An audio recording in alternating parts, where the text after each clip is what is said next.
আমার মা একদিন কাশি থামিয়ে বলেছিল, খোকা, আমার পাশে একটু বসবি? সেদিন আমি বলেছিলাম, মা 6:10 আমার ফ্লাইট, এক্ষুনি বেরোবো।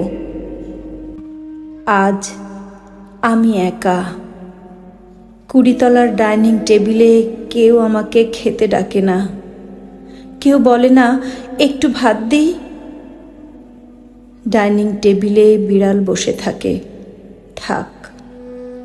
একটা স্তব্ধ ডিনার সেট, 3টে দিগন্তহীন চেয়ার, পায়ে জ্যোৎস্না লেগে আছে, ছাড়াতে পারি না।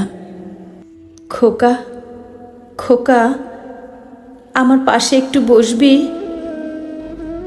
মা বলে একটা চিৎকার করে উঠি 20 তলা থেকে। কথাটা কি আজ আমি রোরোকে বললাম?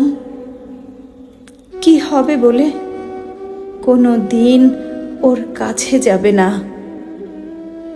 তাছাড়া কথাটা আমারও নয়।